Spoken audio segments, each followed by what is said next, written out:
আমাদের ট্রাইব্যুনালের চেয়ারম্যান মহোদয় সেটের কিছু অস্বাভাবিকতা উনি প্রথমে নির্ণীত করেন 17 তারিখে, এই মাসের 17 তারিখে উনি প্রথমে নোটিশ করেন যে ওনার সোশ্যাল মিডিয়ার সমস্ত অ্যাপস এবং সেলফোন থেকে সব কিছু লগ আউট হয়ে গিয়েছে।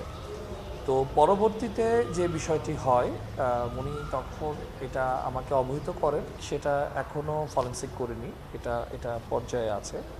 তো সেই আরএডিটাই আমরা রিমুভ করে দিয়েছি।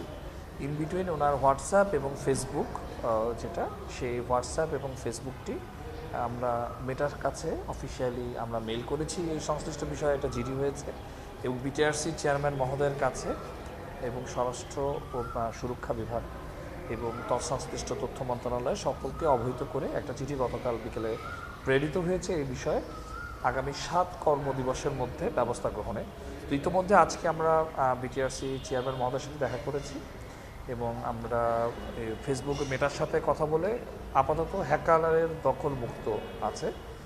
মেটা পর্যায়ক্রমে স্যারের আইডেন্টিফিকেশনগুলো সুনির্দিষ্টভাবে জানার পর হয়তো রিসেটিংটা দেবে এবং উনি স্বাভাবিকভাবে আগের মতো ব্যবহার করতে পারবেন। দেখুন, ক্ষতিকর কোনো কিছু ছড়িয়ে পড়ার কোনো খবর আমরা এখনও পর্যন্ত পাইনি এবং কেউ দাবিও করিনি।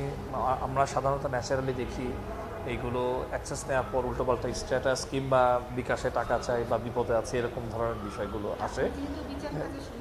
জি, হ্যাঁ হ্যাঁ, ডেফিনেটলি আমরা ফেসবুকের কাছে যে ধরনের তথ্য চেয়েছি এই তথ্যটি আমার মনে হয় আমরা পুরোপুরি ওরা তথ্যটি 1 সপ্তাহের মধ্যে দিয়ে দিলে পরে কে কারা করেছে এই বিষয়ে পূর্ণাঙ্গ তথ্য আপনাদেরকে প্রেরণ করতে পারবো। কারণ যারা আনঅথরাইজড অ্যাক্সেস নেওয়ার চেষ্টা করেছে বা অ্যাক্সেস নিয়েছেন তাদের আইপি অ্যাড্রেস, ডিভাইস ডিটেলসটা মেটার কাছে আসে। আমরা সেই তথ্যগুলো চাওয়ার জন্য ইতিমধ্যে আজকে আমরা লিগ্যাল স্টেপস নিয়েছি। আশা করি সেটা পেয়ে গেলে পরে আমরা এগুলো সদুত্তর দিতে পারবো অথেন্টিকেট ওয়েতে।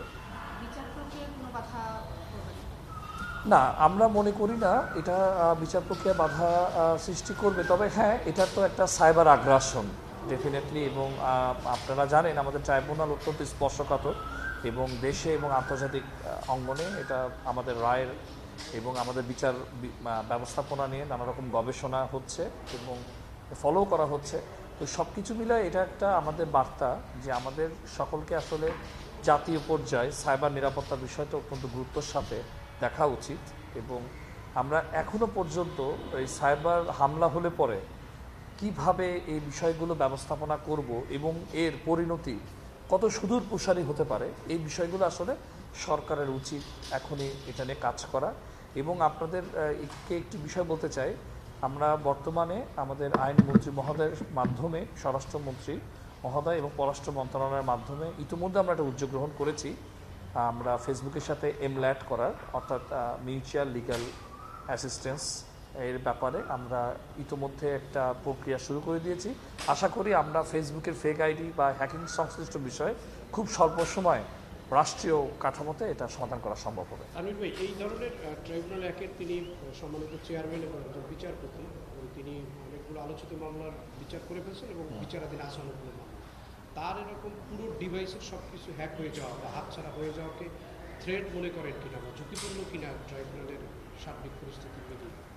হ্যাঁ, দেখুন, আমি এটা তো অবশ্যই মনে করি এটা শুধুমাত্র ট্রাইব্যুনালের চেয়ারম্যান নয়, আমরা যারা প্রসিকিউটর আছি এবং অন্যান্য যারা বিচারপতি স্যারেরা আছেন, মহোদয় আছেন, মেম্বার 1 2 আদার ট্রাইব্যুনাল, সকলকে একটু সতর্ক হওয়া প্রয়োজন। এবং সবচেয়ে বড় যে বিষয়টি, এরকম একটি ব্যাপার যে স্যার নির্ণয় করতে পেরেছেন, অনেকে কিন্তু বুঝতে পারবে না প্যারালাল যদি শ্যাডো অ্যাডমিন থাকে, এটিও একটি গুরুত্বপূর্ণ বিষয়।